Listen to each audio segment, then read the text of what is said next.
We're really lucky to have so many great European cities right on our doorstep, just waiting to be rediscovered. I don't know anywhere else you can get this many different sounds, colours and, of course, smells. Look at that. And a weekend escape is a brilliant and easy way to explore them. I am loving this. Feast your eyes on Venice.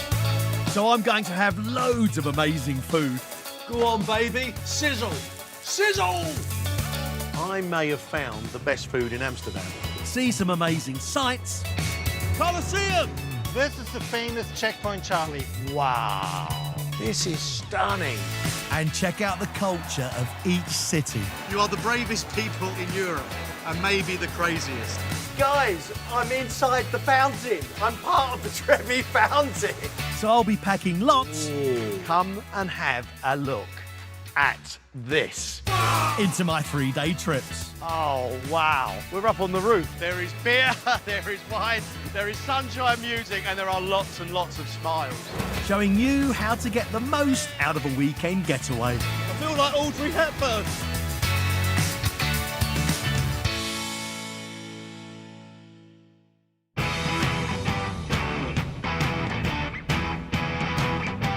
The River Danube flows through some of Europe's most fascinating cities, and the jewel in its crown is the Hungarian capital, Budapest.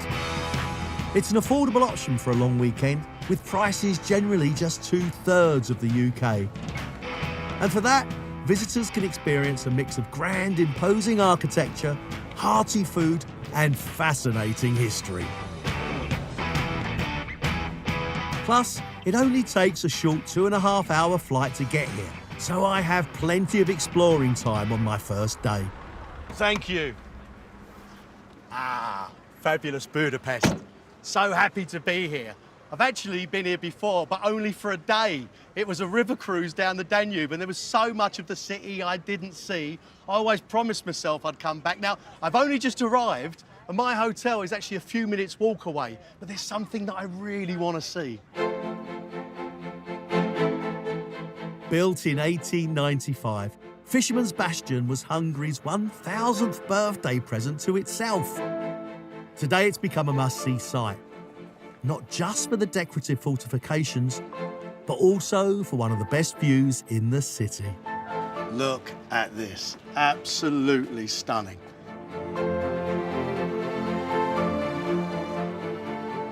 No wonder so many different groups of invaders have been here. Everybody's visited here. They've had the Romans, the Mongols, the Ottomans, the Habsburgs, and of course, most recently, Nazis and Soviet communists. And I want to know how all of these different peoples have helped shape Budapest.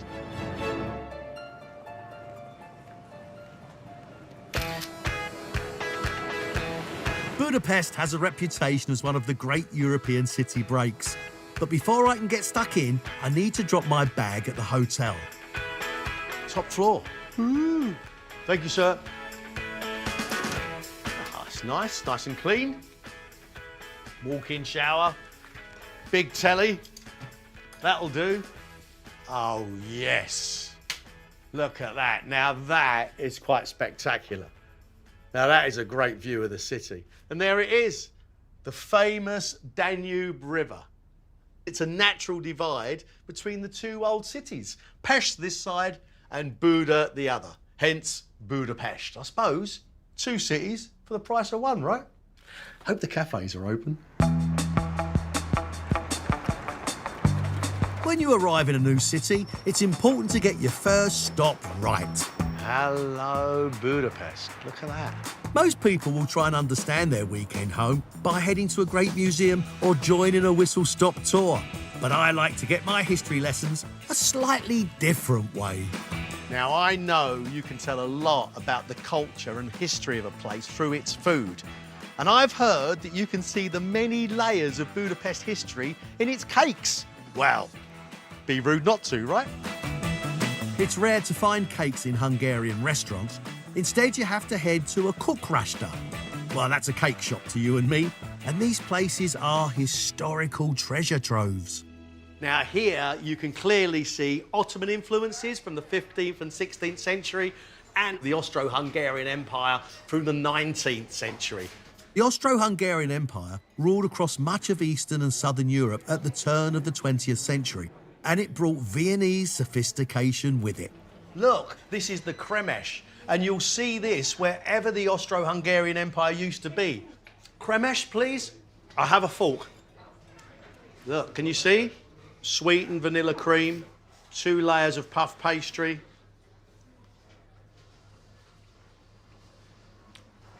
Give me a couple of minutes, I may be a while. That is beautiful. It's not just the Austrians who left their mark. Hidden amongst the torts is something that owes a debt to another of the groups who passed through here, the Ottomans. Poppy seed strudel, Yes, of please. course. Yeah, I'm not really excited like a kid. I'm just putting that on. Now, you're probably thinking that the strudel comes from Austria, but they themselves got it from the Ottomans. Fabulous. Look, unmistakable. The strudel. Oh, you don't mind, dear? Very good. Right.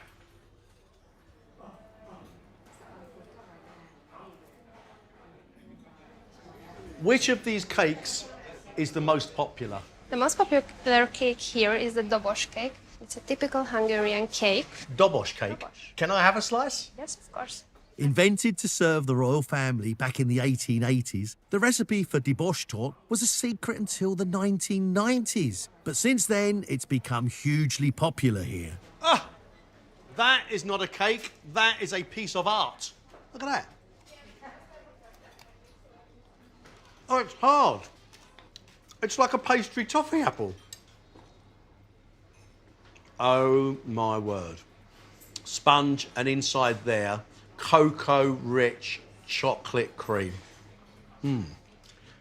It's interesting because if you asked me to list the great pastry-making nations of the world, I wouldn't have thought of Hungary, but there are some very exciting and rather beautiful things going on here. Sadly, not all history lessons can happen in a cake shop, although you really get a sense of the many layers of Hungary's past. So next, I want to dig down to the very earliest part of that story. I've jumped in a cab to Godolo, a suburb on the edge of the city, as I've heard there is a place keeping alive a tradition that is as old as the country itself. Simon, Yeah, hello. good to meet you. Yeah, welcome to the Lazar Equestrian Park. We have this traditional Hungarian equestrian show, and we're going to show you some rogue Hungarian horsemen. Every day, Simon and his fellow equestrians put on a show that celebrates the central role horsemanship has played in Hungary's development. And it seems I've made it just in time. Wow, look at that. That is fast. How fast is that? Well, you get up to about 60 miles an hour. They might be lightning fast, but I can't help but notice some of this isn't quite what I expected. So, what am I watching here? Hungarians have been in Europe for 1,000 years, but this is not actually where we originate from. The Hungarian horsemen came from the east, from the Ural. Who were they? Who were these horsemen? These horsemen are related to the Mongolians and the Huns. What I'm watching here is the same as the Mongol hordes under Genghis Khan. It's exactly Pretty the same. much, yes. So they came here, they arrived in 896. They arrived and they find the whole Carpathian base. It's just a really big valley. There's water, there's greens, there's forest. It's just absolutely super to live here. So these people, these nomadic horsemen, they are part of the DNA of modern Hungarians. That's right. These Asiatic roots shaped many things about Hungary, including its unique language. But back then, it was their way of waging war and astonishing horsemanship that hadn't been seen in Europe before. These are the Hungarian herdsmen. And these guys, you see, they're wearing the same clothes as I am. They were the aces of the Hungarian plain. These gentlemen were cool. But they had herds of horses, not herds of cows? No. These were horses, maybe several hundreds. Oh, clever horse. Look. They basically herded the horses just with the whip, and they didn't even hit them. The horse just hears the whip cracking, and they just go where they have to go. And this is basically just a little sound explosion at the end of the whip. And then Every horse knows what to do. You're keeping history alive here. It's a real privilege to be here. It's going to be me, isn't it? Please, sir, come and join us.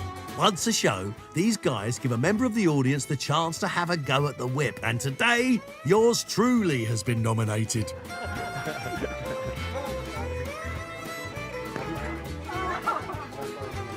One more. Congratulations. Thank you. Congratulations. Thank you. Thank you. Thank you. Thank you. The origins of Hungary have really surprised me. And as the sun sets on my first day, all that talk of horse herders out on the steppe has given me a taste for something I've been excited about since I landed. I have to admit, I don't know a great deal about Hungarian food. But if I said Hungarian food to you, what dish comes to mind? It's goulash, isn't it? Well, I have come to one of the oldest restaurants in Budapest to find out how you make the proper, authentic goulash. You coming? I've arranged to meet up with Chef Tibor to learn the secrets of a dish that was first cooked by Hungarian herdsmen over outdoor fires 1,000 years ago. Big kitchen. Beautiful ingredients. So how would you describe the flavour of a goulash? It's a heavy but somehow refreshing, and you can feel the paprika, you can feel the garlic, you can feel everything which is the root of the Hungarian cuisine. Every family in Hungary has its own version of goulash paste, and Tibor's features the standard ingredients of hot and sweet peppers mixed with a star ingredient, smoked lard.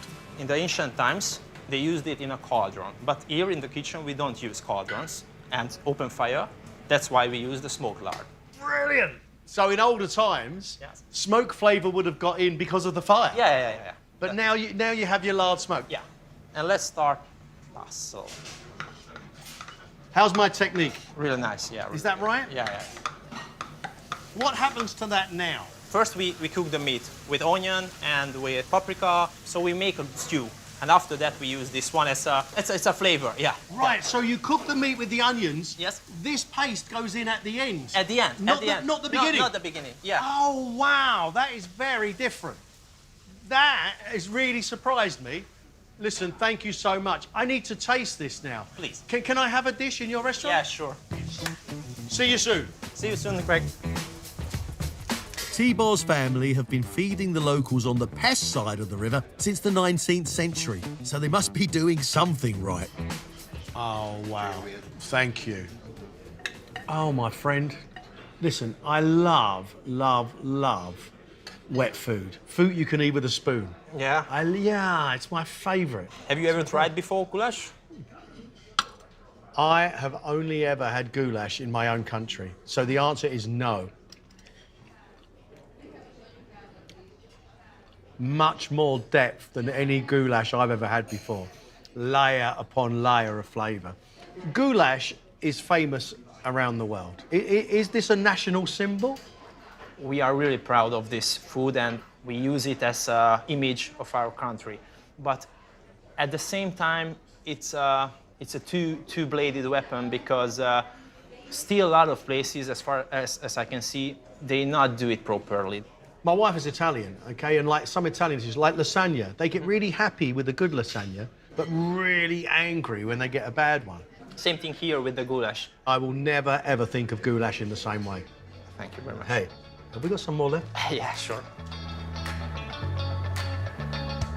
Coming up, I take in Hungary's finest church Look at the colours. and get a breakfast with a bang. Are you sure you're supposed to drink it and not clean the bathroom tiles with it?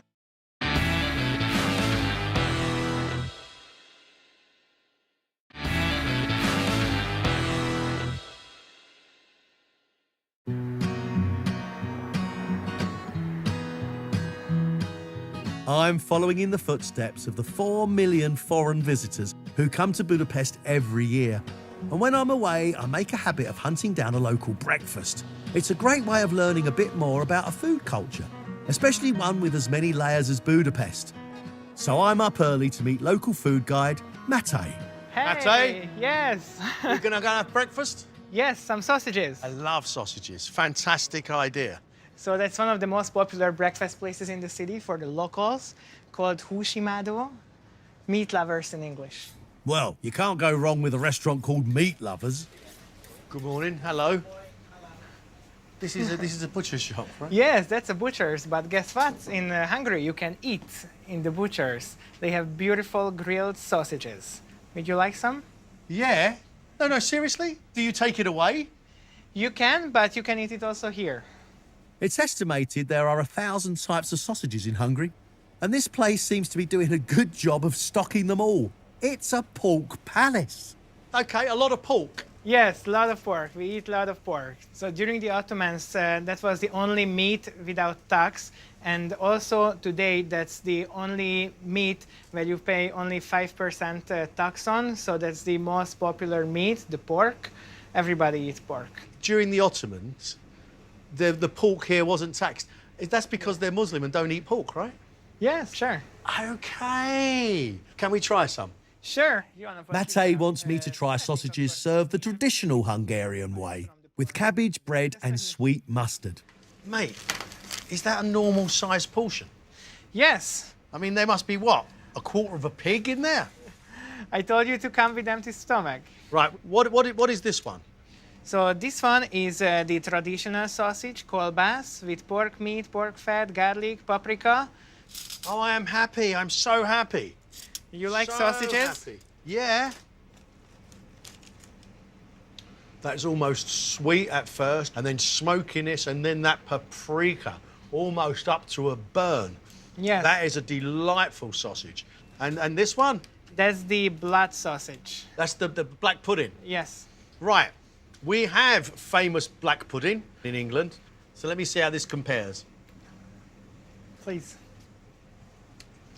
The black pudding here is really rich, and it's much softer than our black pudding. It's not dry in any way. Matty, these are really good sausages, but what is unique about this is having your breakfast in a butcher's shop. What I love about it, here you can meet with workers, lawyers, dads, everyone coming here. I don't really want to have my sausage with a lawyer, if that's okay with you.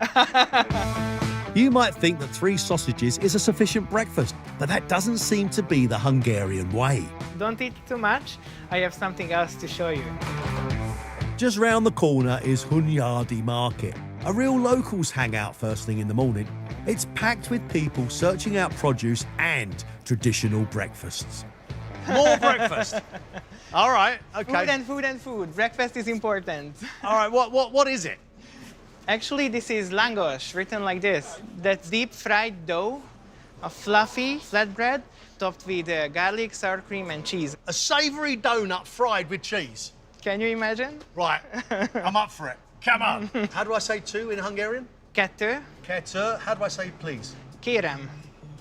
Kettő, langos, kérem. Perfect, you're good.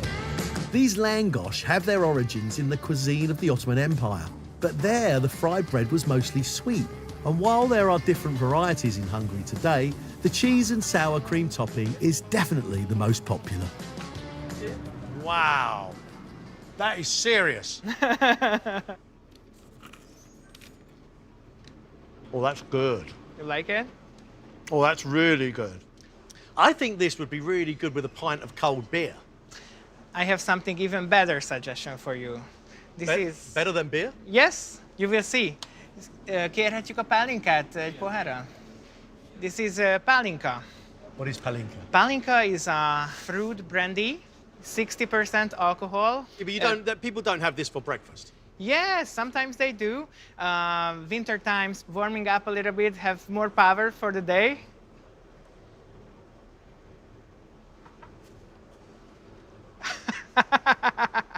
I love to see the people's faces when they drink it. Are you sure you're supposed to drink it and not clean the bathroom tiles?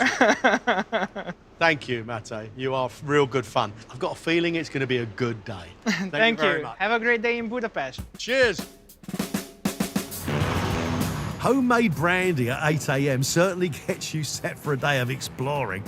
And this morning, I want to get to grips with the invaders who shaped Hungary. So I'm heading to the city's most popular attraction, Buda Castle. In its 750-year history, many an army has scaled the walls. But fortunately, these days, there is a slightly easier way up there. I'm rather particular with a vernacular. I've heard that this is the best place to understand the history of this beautiful city.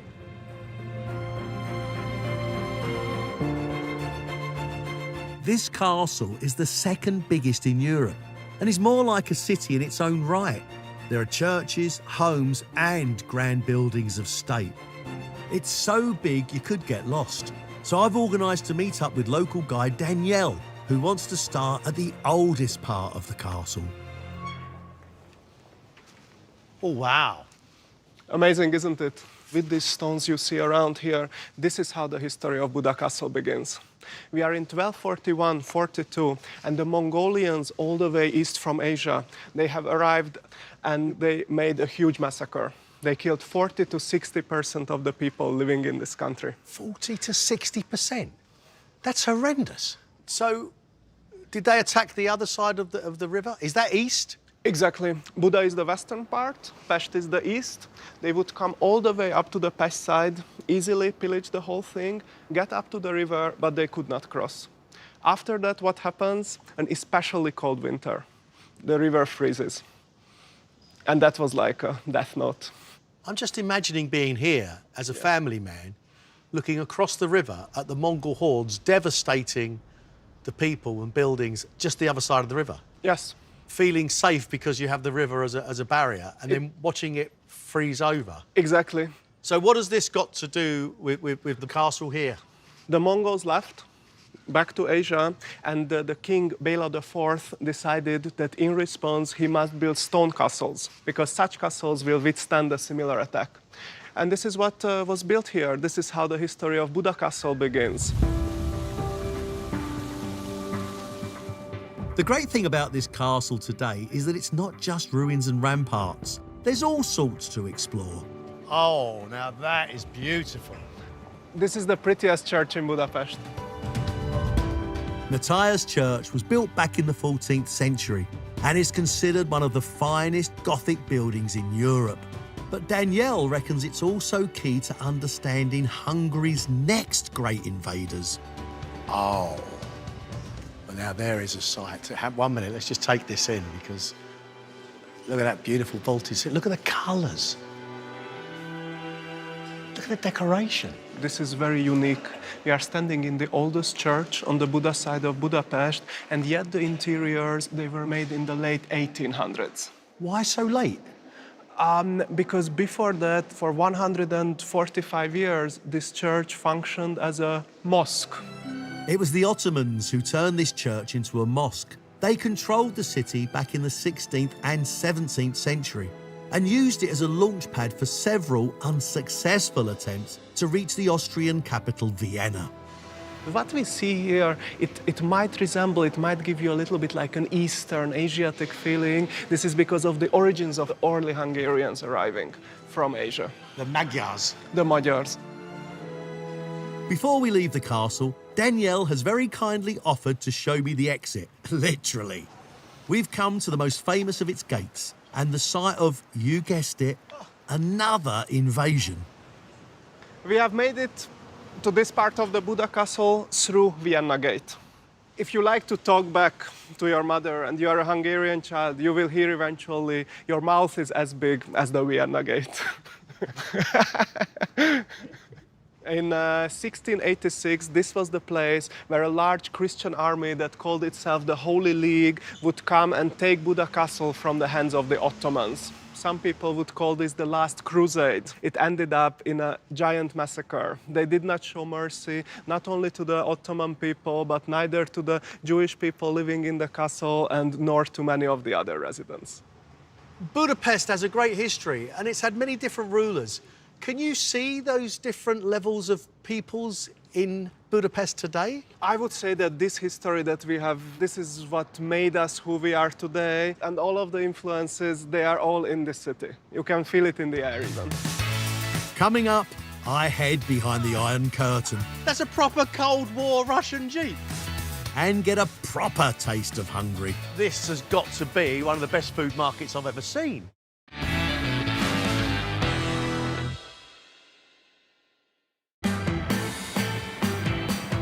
It's Saturday on my long weekend in the Hungarian capital Budapest, a city of two halves. Having explored the grander, wealthier Buda side of the Danube, this afternoon I've come to Pest, the more populous, bustling commercial heart of the city. A great thing to do on a weekend away is visit a local food market, take in the sights, the sound, the colours, the smells, and even though I've worked in food for years, I still find ingredients I've never seen before.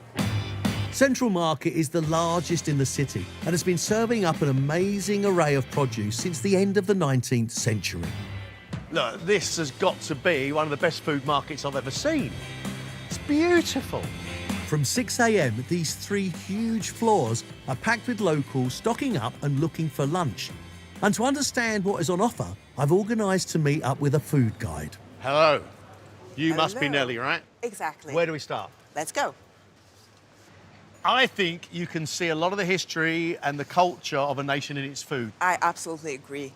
I think through food you learn the most about a nation's history, culture, and definitely about mentality as well. It might only be lunchtime, but Nellie is keen that we start with a little tipple. Well, my morning brandy has worn off, so why not? We have 22 wine regions and 400 wineries.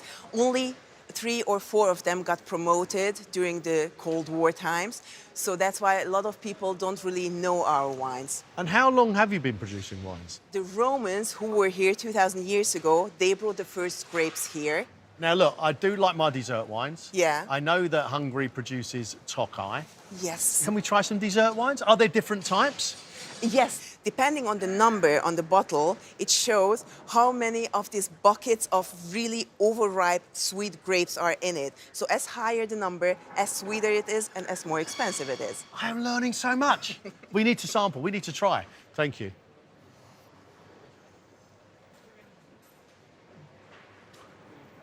Oh, that is divine.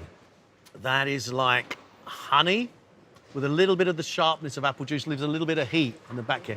I love sweet wines. You do? I love sweet wines. Let's have a whole bottle each and then we can dance. Absolutely. Then some csárdas, traditional Hungarian dance. How does it go?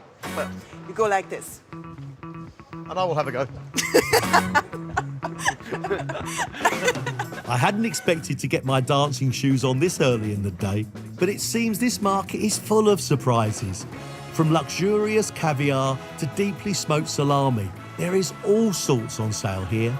And at the heart of it all is the ingredient that unites so many Hungarian dishes. What is paprika?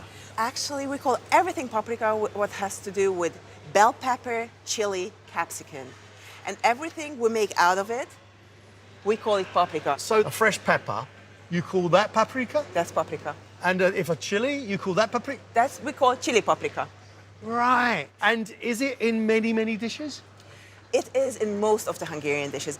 There is lots of different paprika here. Could you point out the most popular for me? Yeah, absolutely. That's a non-smoked one. But it's still got that tang. It's almost like an orange, like a citrus. And this is a smoked one. Oh, that is beautiful. Isn't it? That is smoky, like sitting next to a fire. Absolutely, absolutely. And we even have a saying in Hungarian, she's got paprika in her butt, means she is energetic, she has a lot of power, she's a lot of energy. To get some paprika in our butts, we're heading up to the top floor, which is filled with hot food stands and cafes serving up dishes using the spice. Nellie's favourite is one specialising in a typical hearty lunch of stuffed cabbage. Hey! Thank you. I'll be mum. Oh, that is a beautiful thing. That's minced pork meat and rice. A lot of garlic. The paprika comes into the sauce. Here. Thank you. The cabbage leaf has been boiled, right? Exactly. You want some sauerkraut? Yes, please. You love a cabbage here, don't you? We do. Jó étvágyat. What does that mean? That means bon appetit. Do you? Oh, I like that a lot. This is hearty peasant food, right? It is. I'm glad you like There's it. an honesty and a gutsiness about this that I really like. Hungary has a very complex and beautiful cuisine. Yes, we do. Thank you, Nelly. I've had such a good time and learnt so much. It was a pleasure having you here. With a good bit of grub inside me, I'm ready for a proper explore. So far, I've seen and tasted the remnants of so many of the great historical powers who have been in the city, but there is one I am still to investigate. Now, when I was growing up, Budapest was firmly behind the Iron Curtain, completely blocked off from Western Europe, and I had no idea what was going on here. So I'm very keen to find out what this city was like during the Cold War. To discover more, I've organised a one-on-one tour that offers a look at life in communist Hungary. You must be Gabor. Good to meet you. This is a beautiful view. I really want to know what happened during what we call the Cold War. Yeah, please, this way. Gabor offers visitors the chance to not just learn about the Cold War, but to experience it. Wow! What is that? This is the Commandarski vehicle. It's made by Russia. It's a 40-year-old Jeep. That's a proper Cold War Russian Jeep. It is. That is brilliant. Do I have to speak Russian? You have to close it Russian. Yeah, that's it. Oh, mate.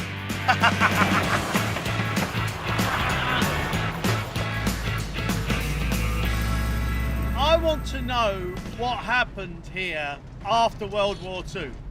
One totalitarian regime changed the other. The Russians came in, they liberated Hungary, and they started to fulfill the socialist dream.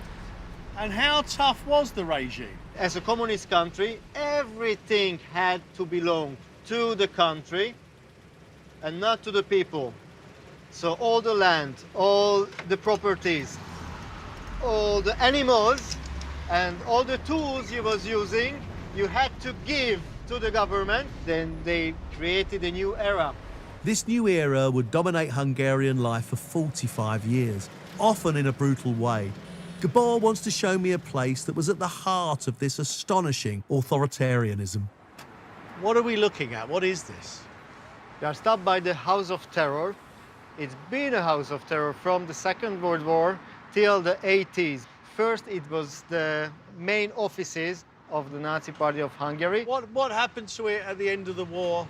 The Soviets came in and they found out this perfect environment for their secret police, and they said, that's what we was looking for. You know, there was a prison, there was a torturing room, there was a room for execution, so it was a perfect place, and it was in the middle of the city. Who was being interrogated then during the Soviet era? Everybody was questioned who was questioned the current system. This is a terrifying regime to live under.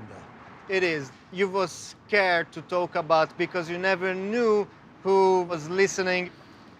Those who were tortured or executed in this building are now memorialised on its walls, and their photos are a reminder that anyone was at risk. He was a lawyer, he was a journalist, he was a minister. This boy is 20 years old. Yeah, Vera, she was a farmer. So many people. So many people. With that amount of repression and terror, it's no surprise that the people of Hungary soon started to get restless, and things came to a head in 1956. Tell me about the Hungarian uprising, because I've heard of that. It was a protest of Hungarian students, and it ended up as a revolution. This way. Our next stop is Parliament Square, where Gabor wants to show me the epicentre of the uprising.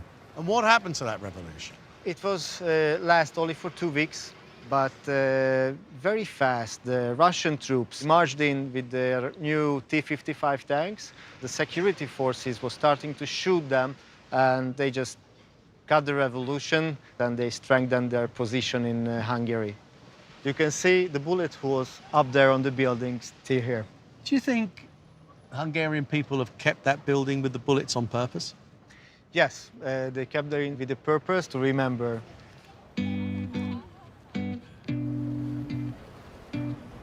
I've managed to pack tons into my second day, and I'm starting to really understand how Budapest's unique history has shaped its identity. So this evening, I'm going to relax and splash out a little on something that's one of my must-dos in the city. Perfect, thank you very much. Have a nice evening. Thank you, sir. I love hitting the water in any city I can. And for €75, you can get some of the best views, Oh, thank you, sir. combined with dinner. It's a really nice, relaxed way of seeing a lot of the city. And you can take photos of things without crowds of people in the way as well. So many of the city's great buildings sit by the Danube, from the ever-present Buda Castle to the imposing Hungarian Parliament and the iconic chain bridge that links Buda and Pest. But there is no denying what the real star of the show is. The Danube River is huge. Do you know it's 1,700 miles long? And they say it goes from black to black, from the Black Forest to the Black Sea. Starts in Germany, goes through Austria, here into Hungary, then into Serbia, Romania, and then the Black Sea, linking so many countries, so many peoples. When I think of it, I think of like the music, the Blue Danube, but I think of kind of Eastern European medieval castles, almost fairy tales. It's definitely got a magical quality to it.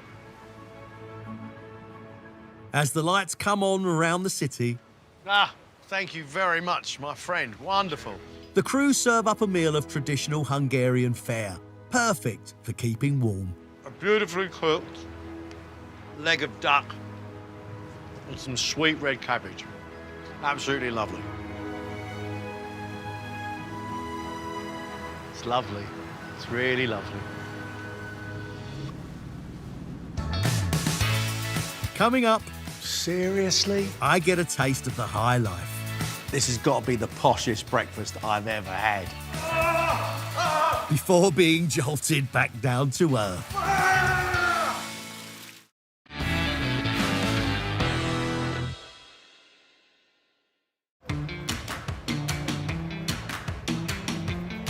The centre of Budapest has a nice laid-back feel on a weekend morning, but I've tons to pack into my final day. So I've come to the Pest side of the river on the hunt for a breakfast spot I've heard is rather special. Seriously? Look at this. I did not expect this. That is just stunning. This has got to be the smartest cafe I've ever seen. Look at it. Do you know what I think? This is just another side of Budapest. We've got to get a slice of cake, right? The New York Cafe opened back in the 1890s when the Austro-Hungarian Empire was at its grandest and cafe culture was de rigueur. There was an estimated 500 coffee houses in the city back then, but I doubt any reached these glamorous heights. Thank you very much. You're welcome. Fantastic. Thank you. Thank you very much. This has got to be the poshest breakfast I've ever had. I mean, look at this. Pot of tea. Thank you. Yes, please. Sausages. The strudel, sir. Strudel. Enjoy your meal. Yeah, I will, yes. Thank you very much. Well, some people have savoury for breakfast. Other people like sweet pastries. Me, I'm having both. Despite the decor, the prices are reasonable, which is in keeping with the cafe's long tradition. This is Budapest's serious attempt at like Parisian splendour. And before long, one of the most influential newspapers had the floor above. And here is where the great and the good met, which is why I'm here.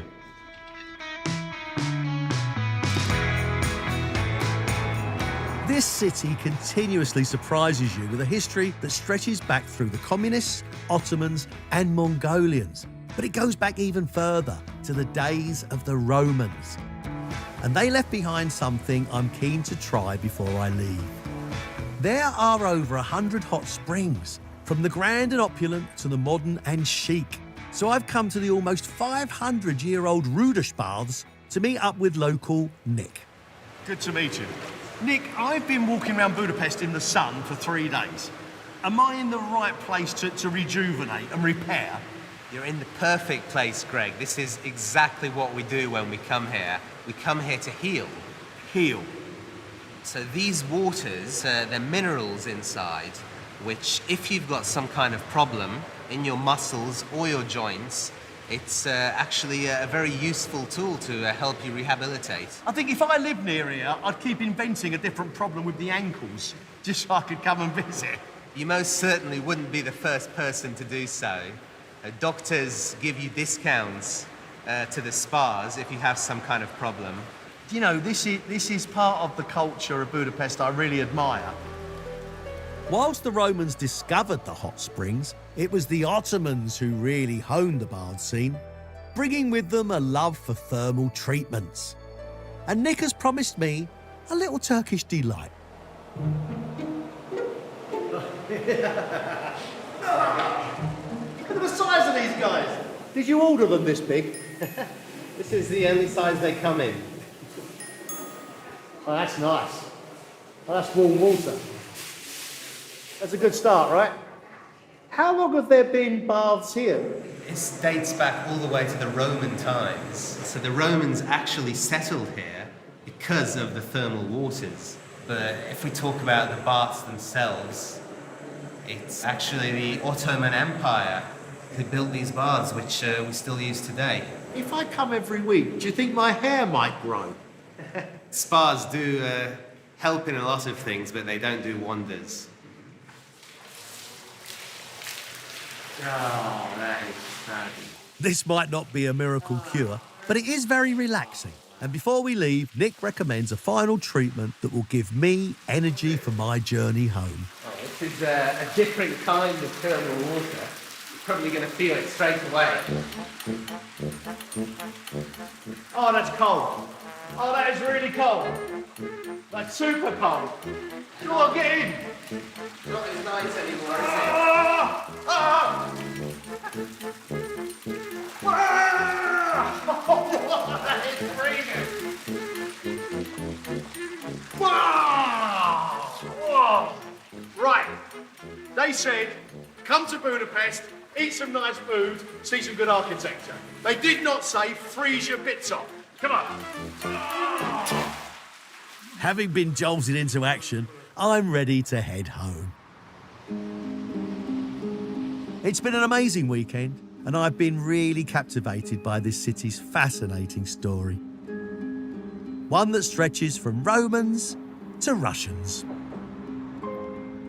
There's a lovely breeze coming off the Danube. The sun's going down on the city, and actually the sun's coming down on my weekend away. I've really enjoyed Budapest. I love the many layers of history, and I really like how the people are rightly proud of their unique culture and traditions. You can see it in the architecture, you can hear it in their language, and you can most certainly taste it in their food. All of those things, I think, make Budapest a great place for a long weekend.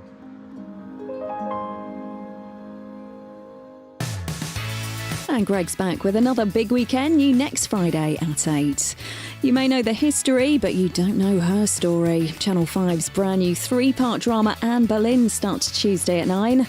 And tonight, from Bergen to Oslo, discover the dramatic wilderness of